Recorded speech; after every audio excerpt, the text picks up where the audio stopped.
Funding for Overheard with Evan Smith comes from Hilco Partners, a Texas government affairs consultancy, Claire and Carl Stewart, Christine and Philip Dial, Eller Group, specializing in crisis management, litigation, and public affairs communication, ellergroup.com, Diane Land and Steve Adler, and Carrie and Chris Odo.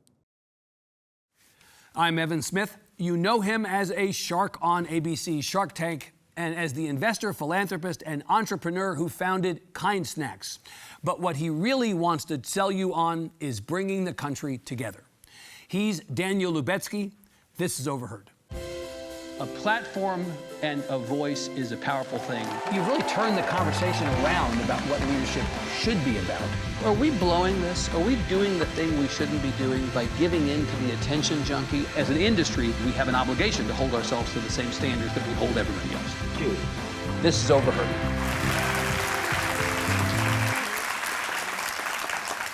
Daniel Lubetzky, welcome. Thank you, Evan. It's a pleasure being here. Good to see you, my friend. I want to start by talking about your story, which begins in Mexico, but actually, I know that your story actually begins not in Mexico, it begins with your dad, which means we're talking about Eastern Europe. We're talking about a very different time, and he was such an inspiration to you, and so much of your life is essentially living out the lessons that he taught you that I think we have to go back that far. Yeah, both my mom and dad were a big influence in my life. Yeah. But my dad's experience, thankfully my mom didn't have to go through it, but he was 9 years old when World War II started, 12 years old when he was sent to a concentration camp in Dachau, and 15 and a half when he was liberated by American soldiers. And he was about 6 foot tall and weighed 70 pounds. And he was, after 6 months of being in a hospital and 6 months of being in a refugee camp, he then emigrated to Mexico, where an aunt and uncle of his had fled before the war. Yeah. And that's the beginning of his second life. Yeah. And he saw the kindness of people in that period. Like it was obviously a horrible time for him and in his life. Well, he never told it to us. We just inferred it. He never said, I saw the kindness of people. Right. He never said, he just lived his life But that we way. know that he was the beneficiary of kindness. Well, he told his stories of the realities, but Right. but then I'm inferring, I'm connecting those dots. But he Right. just lived his life with kindness, and we came to Texas when I turned 15 and a half, 16 years old Right, when so I got here. born and raised in Mexico City for the first period. Period. And then a lot of people that met my dad in Laredo, Texas, in San Antonio, Texas, everywhere, even today when I meet them, sometimes they start crying, telling me how much he impacted their lives. And whether it was the president of the bank or the bank teller, how do you say when you go on a boat and you create a wake? Yeah. He created a wake of kindness and respect. And this is me interpreting his life, that after having a second lease on life, he found a way to try to bring light to the world and to not let that darkness consume him. Because as I was growing up in Mexico City, I was surrounded by other fellow friends of my father who were also Holocaust survivors. And pretty much every Holocaust survivor that I met fit into two categories. It was the people that were consumed by the suffering and had a lot of bitterness, and they were kind to me, but they were always embroiled in that darkness. They couldn't escape that. Or there were people that were full of life, but they had to shut out that episode in their lives. And my dad was, I really don't know anybody else that allowed himself to remember all of the horrors of what he went through. When he reminded us, he was consumed by it, but then always found a way to spring up and bring light, and also always, to your point, Evan, found a way to remind himself that were it not because of the kindness Right. of others, he would have not survived. Right. So that was obviously a big part of your relationship. But he also was a very successful businessman. Yeah. And you saw that and you became this, right? Like there's a long way from there to here, but the inspiration of your dad as a success as a self-starter, right? That was a big deal for you. I definitely saw that. I don't think that I connected, or still today connect the dots of who he was and what he became to me, because, and this is not false humility, I'm very proud of all the stuff I've accomplished, Right. accomplished a lot, but there's no way you can compare yourself to what he did. He arrived to Mexico with a third grade education, With because that's nothing. when the war started. He didn't speak Spanish or English, and the way he educated himself is he would get used encyclopedias and read them cover to cover, volume A, volume B, volume C. By the time he passed away, he spoke 9 languages. He had read 5,000 books. Yeah. He started a business from nothing. And so there's no way that anybody can really compare themselves to what he was. I ask myself why I'm an entrepreneur. I have a friend of mine who was staying over with me who's a fellow entrepreneur, and for him, the way he explains it is when he sees something he wants to create, he gets so passionate because he wants to solve the puzzle, Right. and he wants to find a way to bring something good to humanity and he's a risk taker, but also he just loves the challenge. And I think all entrepreneurs have some of those things in common. Yep. But I don't know where that came from. I don't know if it's from osmosis or from seeing my dad, or if it was inside me, or if it's or early experiences. I really can't answer Say that something question. about the business that he built that was so successful, the real the high Well, point. for you. he started working 2 or 3 shifts in factories, and then eventually he and his father, who also was with him, built a small jewelry shop, and then eventually they got the rights from watch companies in Switzerland to sell their watches in duty-free stores. And this almost sounds like a Jewish joke, but 5 Holocaust survivors joined forces to build this business in Texas, and along the border, and it became very successful, and they had dozens of stores, and eventually they partnered with others, and they had stores across the border between the United States and Mexico selling duty-free wares. And that's how you got to Texas, was in part because of your father's success in We business. wanted to be closer to my dad because he right. was traveling a lot, and the headquarters were in Laredo, but we decided to be more close to the cradle of civilization, San Antonio, Texas. Right.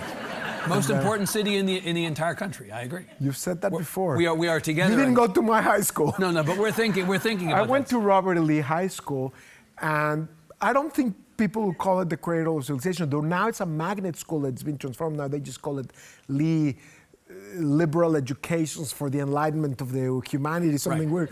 But for me, it was an interesting experience. I have no doubt. Now, come back to what you said about entrepreneurs and why entrepreneurs do what they do. This makes me want to ask you about Shark Tank, because you sit there as part of this group of sharks and you watch people pitch you on ideas. They are people who one day would like to be you.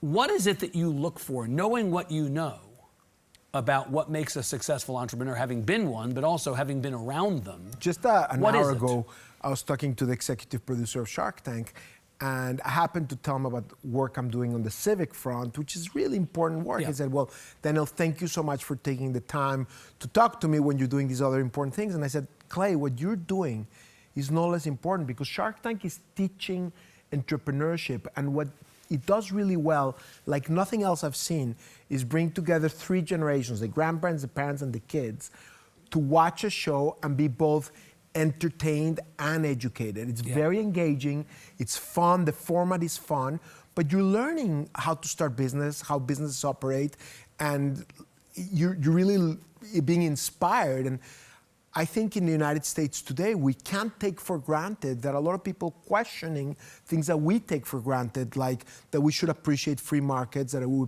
should appreciate rule of law, a level playing field, the opportunity for people to start and pursue their dreams. And as imperfect as the United States is, and it is, it's better than anything I've ever found. Right. In terms of, I could have never started Kind from a $10,000 business out of the windowless basement of my apartment building. Say something about, I'm glad you brought up the origin story of Kind Snacks and Kind Bars specifically, because they're so ubiquitous now, like we've heard the story, but we really haven't heard the story from you.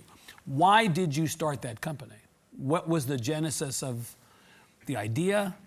What was the need you identified? Like, it is really pretty remarkable, the story. So after finishing law school, I started a company called Peaceworks that my dream was to use business as a force for bringing people together. Yeah. And to have American entrepreneurs as catalysts to get Israelis, Palestinians, Jordanians, Egyptians, and Turks together. That was where I first did my first venture.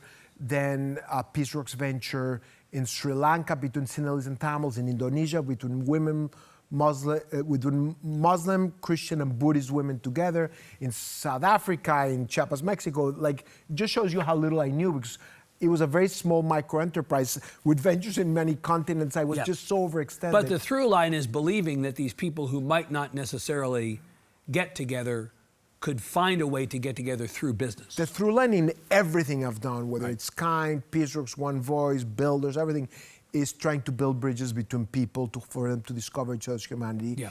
At Peaceworks, it's about using market forces and commerce to trade with one another. But that was the extent of it. Like, I didn't know what I was doing. I was a confused Mexican Jewish lawyer peddling I haven't even gotten to the punchline, guys. I was selling a line of sun-dried tomato spreads that I iconically named Moshe Pupik and Ali Mishmumkin's world-famous gourmet foods. Great name. And I still haven't figured out why it didn't work out. Great name. But the lesson from that and the lessons from a lot of mistakes are why I ended up eventually just calling it Kind. But what's interesting in my journey is that all of the failures at Peaceworks, and there were many, planted the seeds for the success of Kind, because I ended up figuring out the food space and developing a lot of people that were rooting for me, even though I didn't know what I was doing. So when I finally had the idea, to your question about the genesis of Kind, I was on the go, skipping lunch or dinner in my desk, or going door to door selling my wares, and always looking for a snack that I could feel good about eating on the go. And that's how I had the idea for creating what became Kind. Right. And we named it Kind after my father. Right. Because that year that Comes right back to your dad. Yeah. Yeah, it's sweet. That year that I launched Kind is the year that my dad passed away. And it's very weird year. It's 2003, because first of all, my mom and dad are everything to me. So are my kids and my wife. But at that point, I haven't met my wife or my kids.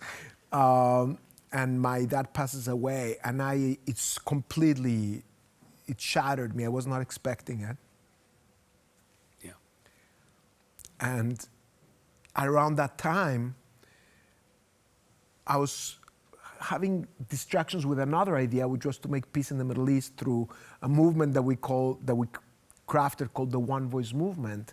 So on top of Peaceworks struggling and not barely surviving, because we were barely making ends meet, I also was trying to launch a movement that ended up becoming the One Voice movement that I co-founded with my Palestinian-Israeli co-founder, that got close to 10% of the Israeli and Palestinian population to join to try to seize back the agenda for conflict resolution.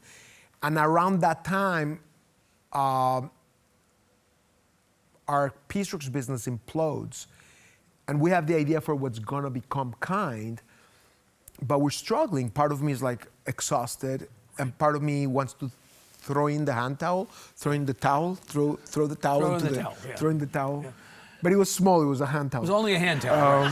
Right. Fortunately, it was only a hand towel. Right. Throw in the towel, and there was a table. Thank you whoever's laughing there, because thank you for laughing at me. But part of it is not intentional. Part of it is really that I still haven't conquered my English.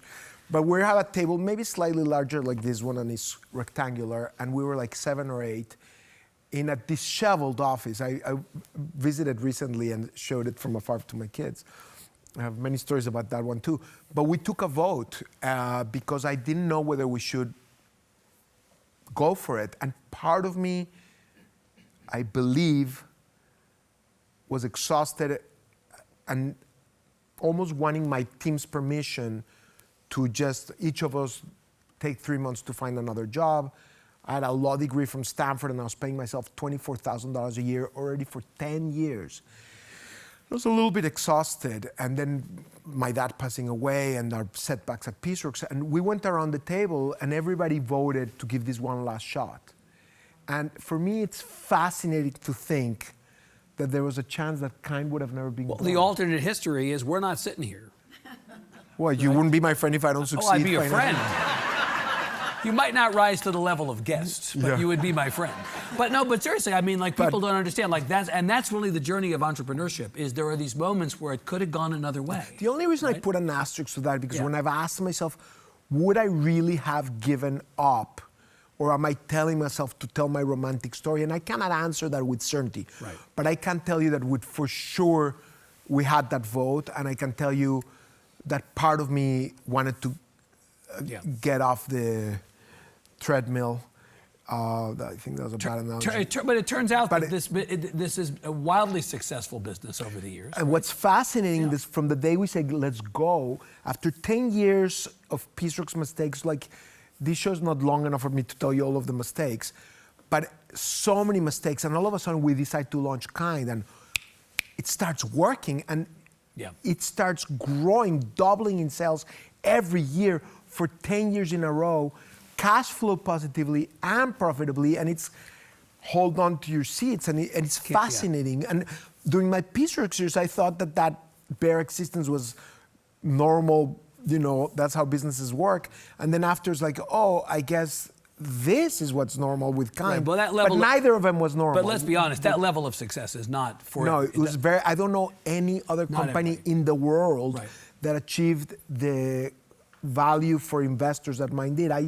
The people that invested $100,000 in Pieceworks, because nobody would want to invest in me, but my friends did, and they invested in Pieceworks, and I rolled them over into what became Kind.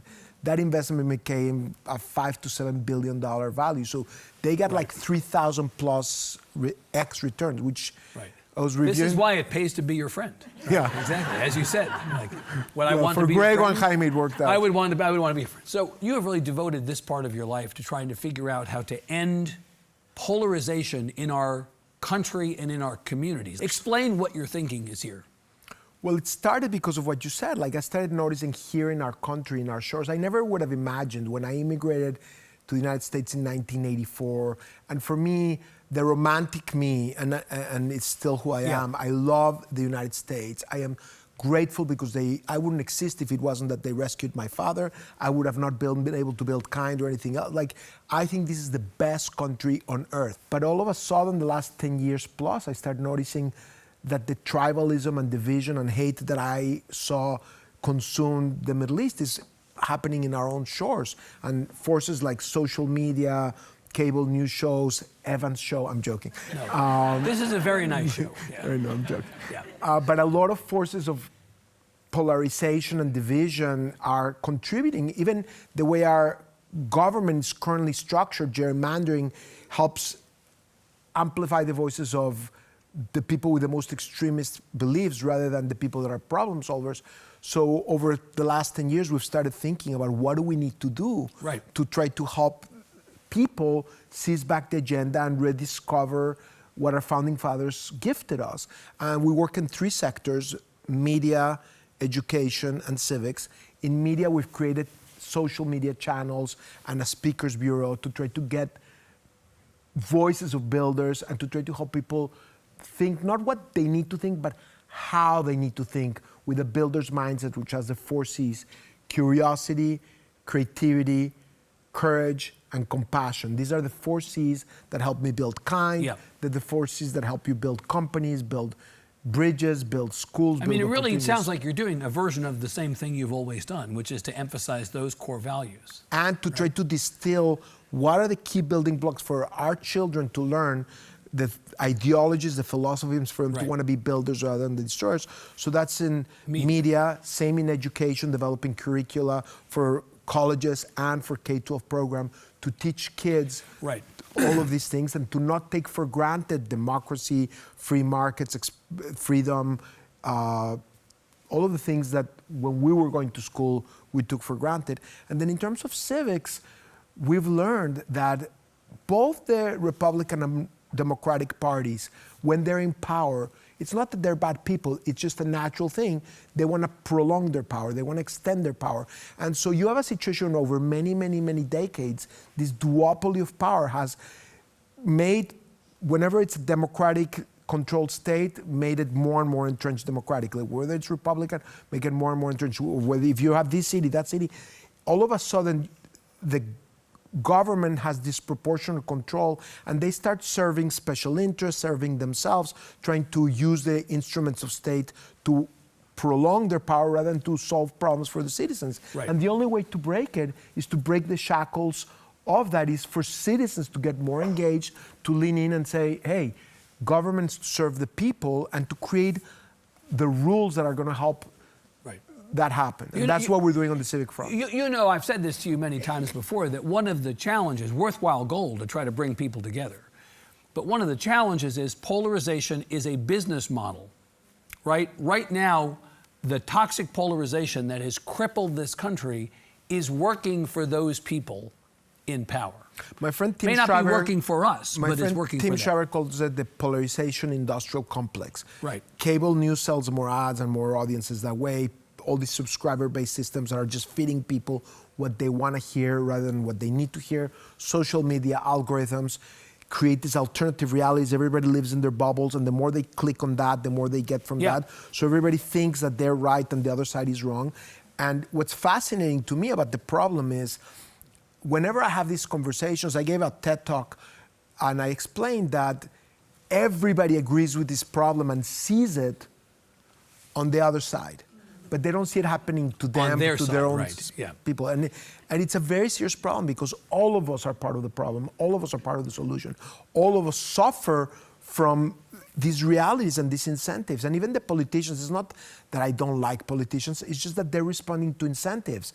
If you scream, you're going to raise more money. If you scream, you're going to get invited to the cable news. If you're scandalous and divisive, you're going to have more power. So it ends up happening that is being rewarded, and that's why politicians are getting stronger and stronger in the extremes. The only way to break it is to have structural reforms. For all of us to join, every single one of you guys here and everybody watching, you have to be to builderstx.org or buildersmovement.org and sign up and join and take that little baby step. Just join buildersmovement.org or builderstx.org, and we'll give you little things you can do. But ultimately, the only way to win is that all of us hold our politicians accountable, say, look, there needs to be gerrymandering reform, that we need to show up at the primaries.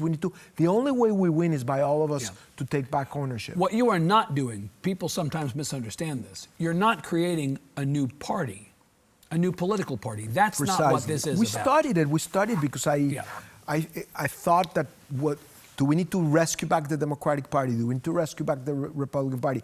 Do we need to create a third party? And what I realized is there's enough politicians. What there's not in existence is an accountability project for citizens to ensure accountability from the politicians. So the politicians have plenty of special interests that are influencing them, but there's nobody speaking for the citizens' interests. A perfect example is the session we just did, because we're bringing it to Texas, and we decided that we're going to prove the civic concept out in Texas, and we're doing a citizen solution session on healthcare. Citizens help choose what we're going to focus on. We took a look at what's most salient, what's more important to citizens, and where is there a gap between what the people want and what the politicians are doing. Healthcare, huge. 86% of Texans believe that healthcare is a mess, and that if politicians would solve it, they would vote for them, and if not, they would boot them out. And there's tons of areas where there's consensus, but special interests like pharma, insurance, and others are not solving it, and so everybody's frustrated because there's no transparency, costs are skyrocketing. We are proud to have the worst spot in healthcare. I think we're number 50 on many measurements of healthcare in our state.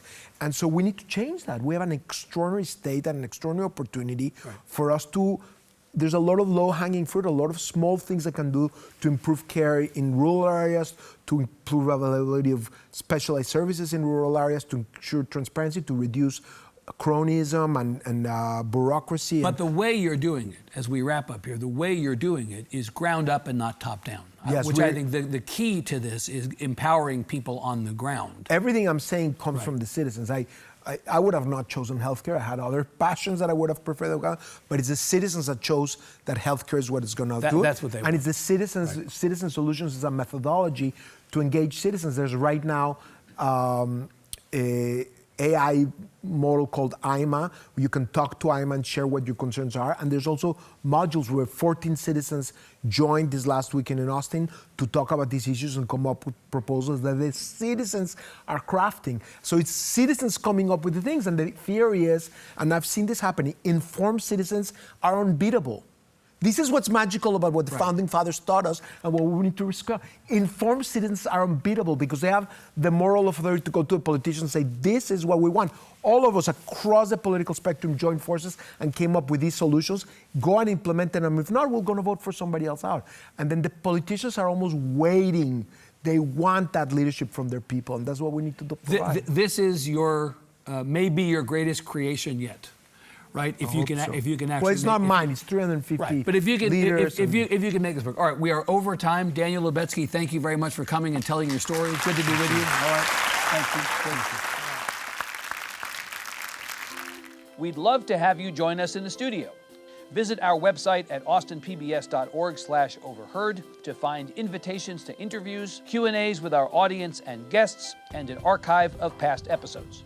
We as citizens have the power, and with that power, the responsibility to do things better and to be active and to be engaged. And so I think for me, early on, I guess I had a couple little successes, made me have the self-confidence to believe that I can make a difference. And for me, that makes all the difference.